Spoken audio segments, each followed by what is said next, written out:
Welcome to Lessons in Leadership. Steve Adubato with my colleague Mary Gamba. Mary, how are we doing today? What is the best day ever, Steve? How are you? I'm great. We kick off Lessons in Leadership with our longtime friend, Bernie Corrigan, who is the president and training director at the IBEW Local 102, our longtime partners. Good to see you, Bernie. Thanks for having me, Steve. Appreciate it. You got it. Your Chiron will come up about the IBEW. Tell everyone what it stands for and what the organization is all about. It's the International Brotherhood of Electrical Workers, Local 102, predominantly Northern New Jersey. We have about 3,000 members and about 250 electrical contractors. We are basically, we like to say, an HR outsourcing company. We manage our own pension, annuity, welfare fund. We cover 8,000 belly buttons in our welfare plan. We also operate a training center that operates on a $2.9 million budget a year. We have about 470 apprentices in it right now, and we do continuing education for roughly 800 electricians a year.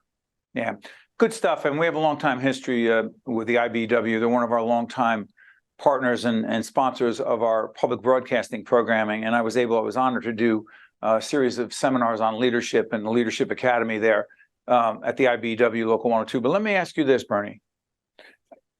What is the difference from your perspective? Because you not only know your people and their technical expertise as electricians, but I keep asking myself this, and I was asking myself this when I was doing the coaching with your team. What's the difference in your mind between being a great electrician and a great electrician who's a leader? Is there a difference? I think there's always a difference, and it always goes back to what we've discussed, Steve. Lifelong learning. You know, it's not just about being an electrician. We also have a customer, the end user, to serve. And I like to have our members be better trained and educated to know the business side of the organizations we're serving, the communities we're serving. When they better understand the businesses we're serving, they become better electricians. That's interesting because one of the areas we worked on extensively, Bernie, and it obviously is something that you have made a priority, is public communication. Someone says, well, why is it important for an electrician to be an effective communicator? The response to that is, Bernie? It's no different than any other leadership role. I mean, for some reason, I think construction gets looked at a little bit differently. But if someone's running a $7 million job for one of our contractors and he has to get in front of 70 electricians and has to navigate the job and team up the right individuals to get the job done effectively, every person needs to be engaged differently. Whether it's a classroom or on the job, you have to get the best out of them, and it's your job as a leader to do that. So we try to cultivate that here. And a big theme in our work, in our coaching, is not just at Local 102, the IBEW, is about coaching and mentoring other people on your team to be better. Mary, jump back in. I swear you and I share a brain, Steve. I was just going to start talking about the 5-year apprenticeship program and the partnership with Rowan and the need to raise people up within the organization. Steve and I talk about it all the time. We've worked together now almost going on 24 years. And I started when I was 15, just if anybody's doing the math. That's why I still look as good as I do. I'm just kidding. Mary, do you have a question about the 5-year apprenticeship? I do. The importance of raising people up and building the next generation of leaders. How can we do that? We hear all this stuff about this younger group and they don't care, but I see it differently. Talk a little bit about the importance of that in the apprenticeship program. Yeah, I see it a little bit differently too. I think, again, it's our job as educators to just find a way to engage them properly. And sometimes it's about providing the alternate pathway. Like maybe some don't take the traditional college path to get here, but they take the apprenticeship path. But now I want to build on that. I want to make that be their foundation, their springboard. So we try to take down the hurdles to a college degree because, look, it's great to applaud apprenticeships. I think they're phenomenal, but I also don't want to discount the quality education that comes out of a 4-year degree. There's still those critical thinking skills, the problem solving, the cultural things that you learn while you're there. I think all these things make you a better leader when you go out into the workforce, no matter what business you're in. So our partnership with Rowan is, it gives us 53 credits from Local 102. And then Rowan, they take online classes in construction management and they get a BA in construction management, and we pay for 75% of that. Wow. And by the way, to be clear, Rowan, one of our longtime higher ed partners, Ali Hushman, Dr. Ali Hushman, the president, check out our sister programs at steveadubato.org, the website. Sylvester will put the website up for steveadubato.org, our past interview. We just did Mary, did Dr. Hushman just celebrate 10 years Yes. as president? I think it was 10 years as president, one of the longest serving higher ed presidents in the state and the nation. Talk about leadership. He gets it. Real quick on this, Bernie. One of the themes and lessons in leadership is the status quo is never really the best option, right? You can't stay the same, whether it's in sports and Bernie's a big sports fan as well. Why can't you say, look, you're great as an electrician, we're great as a union, we're going to stay the way we are. Status quo is fine. What's the problem with that strategy, Bernie? Problem with that strategy, somebody might pass you up too. There always has to be a new goal. It's what you should always be striving for in life in general, I believe. There should be a new goal out there on how you can improve. Not to mention that the industry changes. It evolves just like the landscape outside. So you can't just sit back and rest on the fact, the technologies that I was using 35 years ago when I got in are not the same technologies that are here today. Jump back in, Mary. Yeah, definitely. I would like to talk just a little bit more about you are training director. And as a training director, I'm sure as you're teaching, whether it's younger individuals, older individuals, do you believe that you can teach caring? Steve and I talk about that all the time in leadership. Can you teach caring? And that's something that Steve and I have talked about all the time. We just did a segment with a new executive director that we brought on. And one of the things that we really were attracted to about him was that he genuinely cared. Do you believe that you can teach caring to these leaders at IBEW? I think anything can be taught or learned. Again, it's just a matter of finding that tool that connects you to that individual, and that falls on the leadership first. I have to show that I care for the entire organization, that I care for each individual and how well they succeed in our program. And I think when you do that, it just naturally grows within the entire rank and file. Quick follow-up on that. Last question. So one of the things we did at the IBEW Local 102 Leadership Academy is that we had people present and speak in public. And I talked about communication before. And very often people would say to me, and Bernie, fortunately, Bernie's right there in the seminar, so he is a great resource as a co-facilitator. So Bernie, people would often say, I'm not that comfortable speaking in public. And Bernie, life begins at the end of your comfort zone. Do you believe that? Yeah, absolutely. The slogan we talked about in those classes, right? Get comfortable being uncomfortable. And that is so very true. And I think that is characteristic of a lot of our members, because again, a lot of them don't come here from the college surroundings where they got used to that. They came maybe right from high school. So that's why we try to bring that type of training in here. Again, we're a business just like any other business. They're going to have to sit in boardrooms. If they want to get to the level of foreman or project manager, they're going to need these soft skill tools to help them succeed. Yeah. Bernie Corrigan is the president and training director at the IBEW. Yeah, excuse me. I'm talking about communication, been doing this 30 years. IBEW Local 102, a great organization, a longtime partner of ours. Bernie, thank you, my friend. Wish you all the best. All right. Have a great holiday. Take care. You got it. We're doing this right before Christmas, after Thanksgiving. You can cut it out if you want, Listen. No, I think it's always a good time to wish people well. So that's staying in. That's what Bernie meant. Lessons in leadership. See you after this. This edition of Lessons in Leadership is made possible by the Buccino Leadership Institute at Seton Hall University, Prager Metis, Valley Bank, the International Union of Operating Engineers Local 825, the North Ward Center, the New Jersey Sharing Network, the Helix, Horizon Blue Cross Blue Shield of New Jersey, Fedway Associates Inc., Port Authority of New York and New Jersey, Veolia, Resourcing the World, Choose New Jersey, and Seton Hall University, showing the world what great minds can do since 1856. This is Mary Gamba. If you want more leadership tips and tools, log on to stand-deliver.com. That's stand-deliver.com. Promotional support for this edition of Lessons in Leadership with me, Steve Adubato, and my colleague, Mary Gamba, has been provided by NJ.com, NJBIA, and New Jersey Business Magazine, CIANJ, and Commerce Magazine, and Meadowlands Media, a print and digital business news network. Life is unpredictable. Health insurance shouldn't be. For over 90 years, Horizon Blue Cross Blue Shield of New Jersey has provided quality, affordable health plans to New Jersey residents. We have served generations of New Jersey families and businesses and are committed to driving innovations that put you at the heart of everything we do. Our members are our neighbors, our friends, and our families. We're here when you need us most. Horizon, proud to be New Jersey. Lessons in Leadership would like to thank our newest sponsors who make our programming possible, including The Helix, Horizon Blue Cross Blue Shield of New Jersey, and the Port Authority of New York and New Jersey.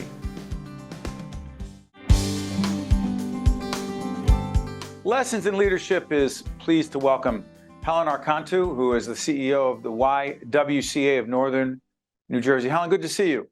Good to see you. Thanks for having me. Helen, we'll put up the website for the YWCA of Northern New Jersey. How did we get you on? Did you pitch yourself? Did someone pitch you? I heard all good things about you. Well, you just had my good friend Deb Belfato on recently. Absolutely. So, and I think our office, or maybe Tara Dowdell, who does our press, might have. I'm not sure how it came in. Yeah, it was somebody from your office, but I have to admit, I did not know the Deb connection. So that makes it even that much more special that you're joining us today. Yes. I've been working with her for some time on Let's Talk, and we have matcha regularly, at least once or twice a month. Nice. What? Hold on. Matcha. You know, she's all about her green drink. Steve has no idea. All right, let's start off this episode of Lessons in Leadership. We air on Sundays at 10 a.m. Helen, tell us about matcha before we go into the YWCA, because obviously Steve and maybe our viewers don't know what it is.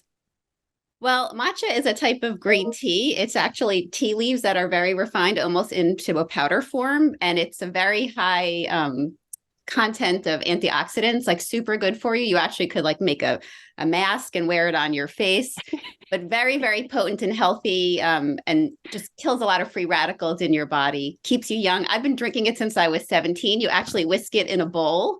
But a lot of people drink it in a latte form now. It's very vogue to do it these days. Steve, you need to do that the next. Do they serve that at Starbucks though, Helen? Because that is where Steve gets his drinks.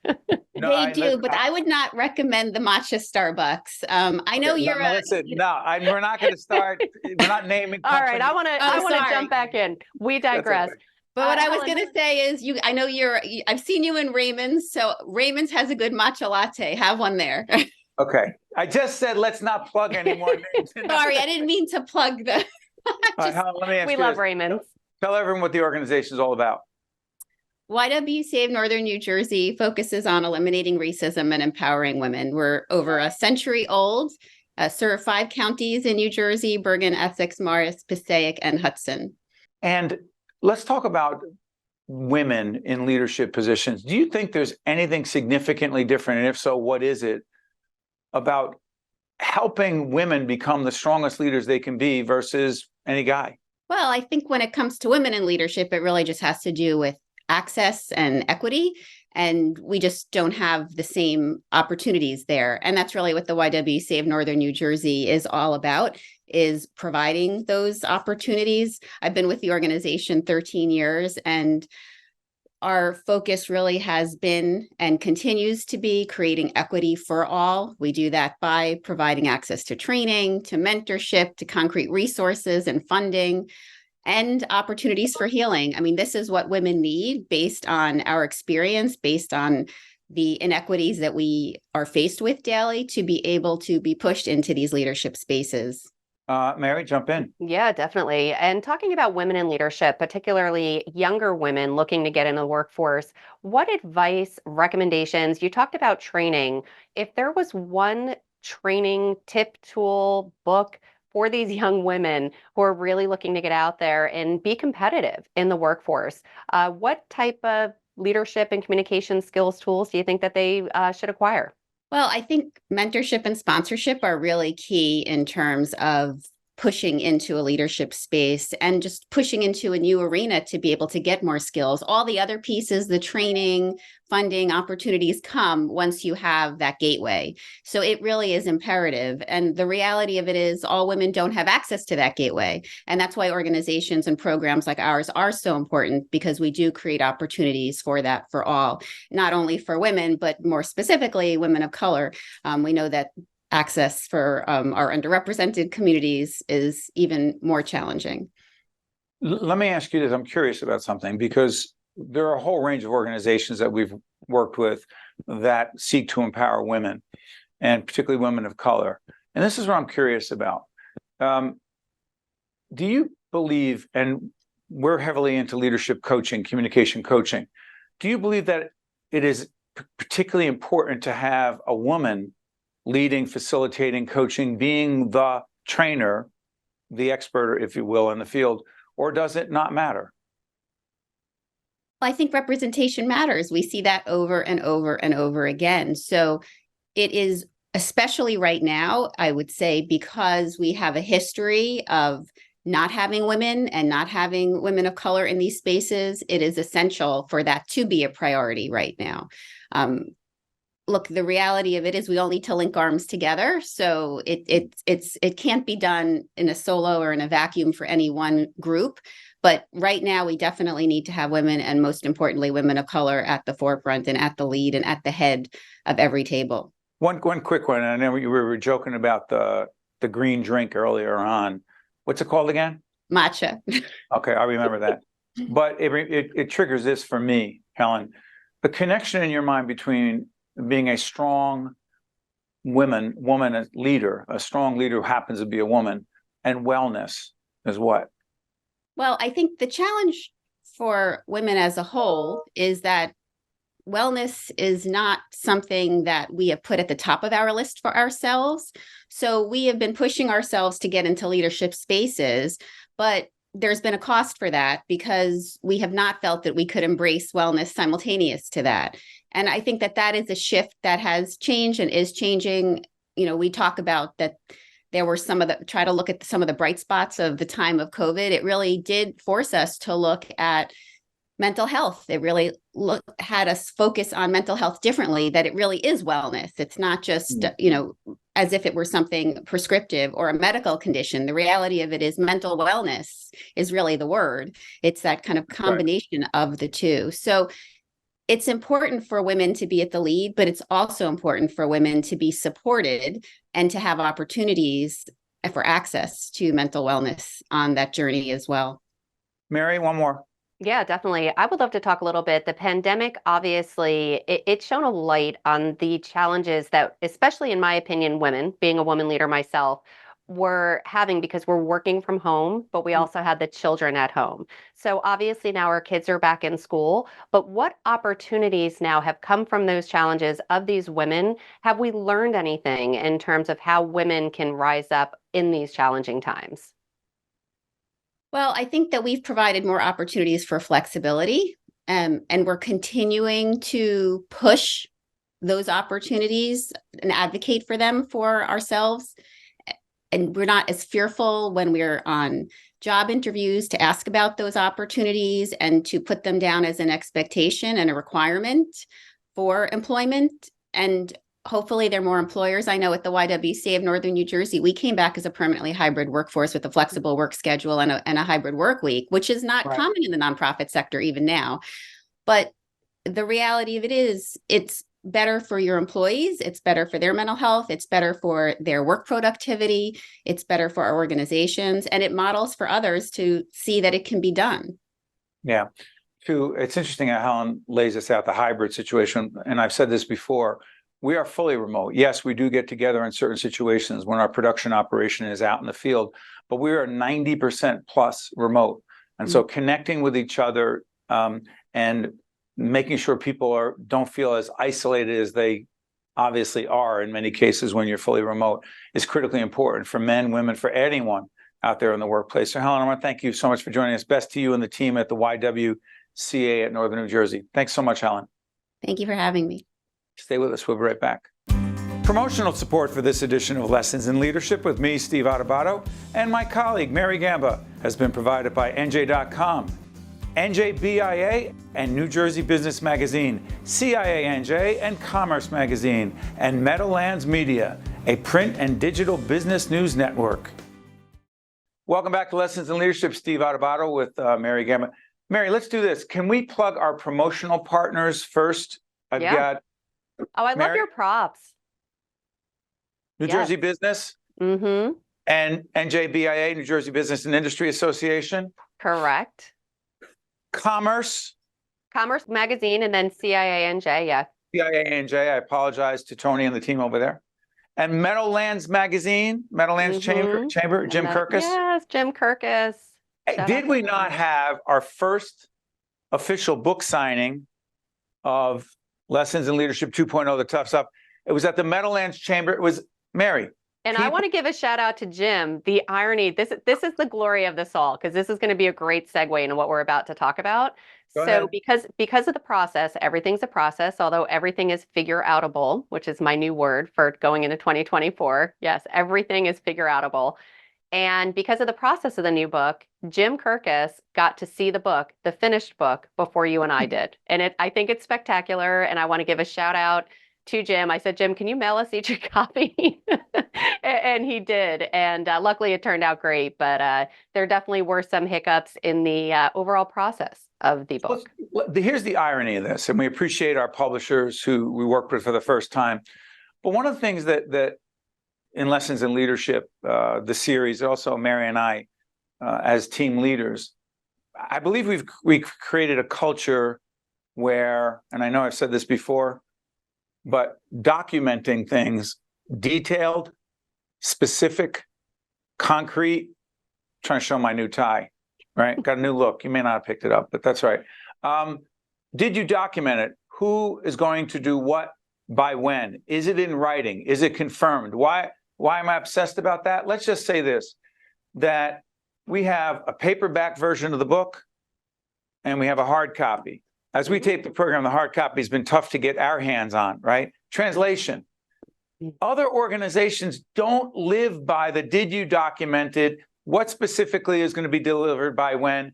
It's sort of, yeah, usually it works out that way. And Mary and I were thinking, my God, where's the book? We need the book. We wrote the book 3 months ago. It should be done. We should have it in our hands.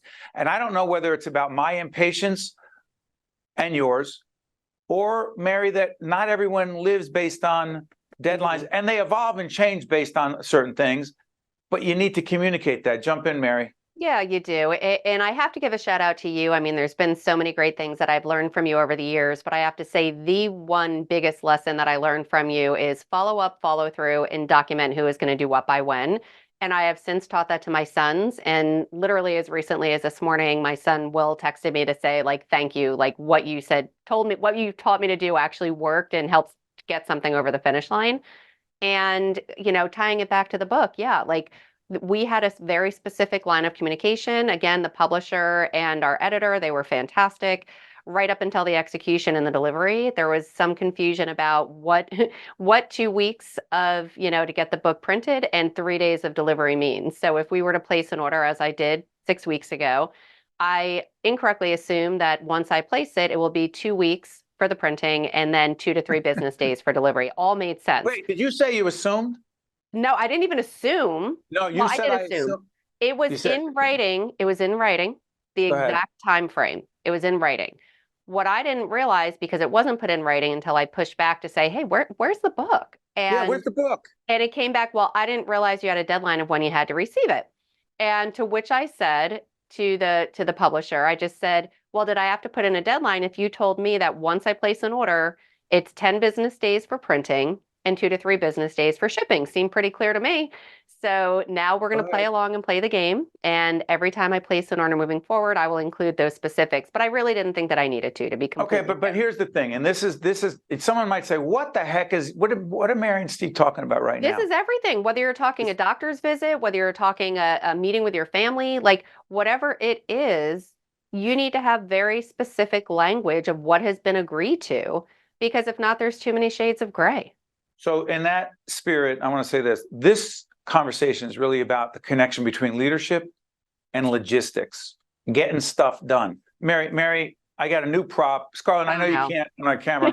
Wait, I want to say it in real time. Scarlett, this is what's going to happen. Scarlett's going to get a photo. Scarlett, I know, is right there. Okay. Give a shout out to Scarlett. Not right now. Scarlett, get a photo of all these props, because then we can put them in post. Okay, so here's what it is. This woman happens. This is an old, I think, a Dilbert cartoon. I'm stealing it, and we'll get sued for it. But so the woman who running the office says to the guy who works for her on the team, I want that report ASAP. And the guy says, sure, boss, no problem.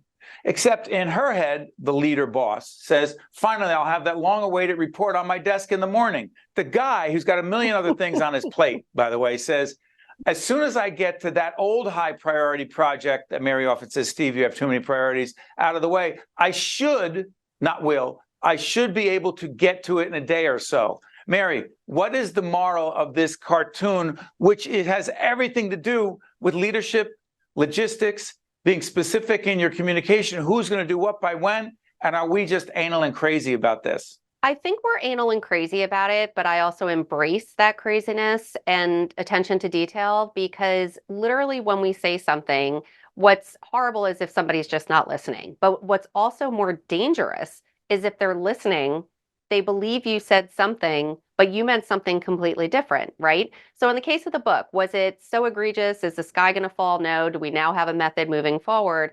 But Sure. in real life, like there are like crazy things that could happen. Miscommunication, we do a leadership academy with physician leaders, that is life and death. So we need to be more specific. And not only do we need to be specific in what we're saying, we need to then almost all the time say That's to that right. person, can you repeat back? It's like when you go to a restaurant, there is nothing that brings me greater joy. Well, there's things that bring me greater joy, but the thing that brings me joy is when they repeat back the order. Why? Because then I know they heard Mary, exactly what I ordered. Not Mary, and Mary busts my chops about the fact that I don't want bacon in certain things. So if I say I don't want bacon in such and such, and Yep. they say we've got it, Mary's saying this is how crazy this is, because if you look at that cartoon, it says ASAP. Sure, you got it. ASAP is not a time. It's not clear at all. So what is Mary talking about when it comes to an order? I know this. What does that have to do with leadership? Everything. If you say this is what I want, and the waiter or waitress says, got it. Mary's saying, do you? And is your Yeah. interpretation of what I want exactly the same as what Well, and I do? have to tell you, it Go ahead. is now life or death. I had a Karen moment, and I apologize for anybody named Karen out there, but everyone understands that that's just a Trust me, no challenging. one's named Karen anymore. There will be no People babies like named that. Karen. I know we have 1 minute, but I can get in and out of this. I Go have ahead. celiac disease. I'm sharing with the world. So if anyone's out there, I empathize. But when I go to a restaurant and I say it needs to be gluten-free, if they have to alter the recipe, I will say it 10 times because I've gotten glutened, and I will put that in quotes, where I actually get sick, very, very sick now. In the beginning, it never happened. Now it does. So that is when it is so important. No, is it life and death? No, but I will get extremely ill. So in the same with peanut allergies. So that is why it's even more important. The bacon, sure, I mean, it's a catastrophe. And onions, I know Steve does not like onions in his So salad. when someone says I got it, if someone says, yes, I've got it, you say, at this point, after I've obsessed after 23 years with you, do they really have it? Exactly. When they put that plate down, just confirming this is gluten-free. Yes. And that's all you can do. So yeah. And I still had issues? Yes, because there could be a miscommunication on the back end with the kitchen, but at least I did my best to make sure that it was communicated. So I'm off my celiac disease soapbox. So here's the thing. Could you imagine working on a team that Mary and I are leading? Everybody's running for the hills, but Elvin says we have to go. Listen, So I know. and we work Elvin's for saying Elvin. goodbye. Is that goodbye now at this moment or ASAP? Now. Okay. now. Lessons in leadership. Now I got it. Steve Adubato, Mary Gamba. We are really obsessive. See you next time.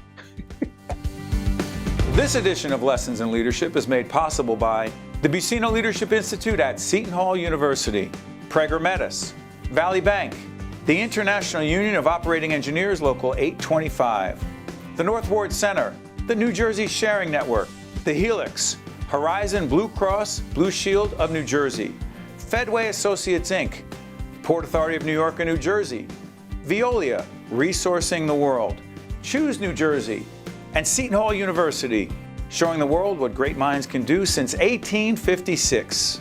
This is Mary Gamba. If you want more leadership tips and tools, log on to stand-deliver.com. That's stand-deliver.com. Promotional support for this edition of Lessons in Leadership with me, Steve Adubato, and my colleague, Mary Gamba, has been provided by NJ.com, NJBIA, and New Jersey Business Magazine, CIANJ, and Commerce Magazine, and Meadowlands Media, a print and digital business news network.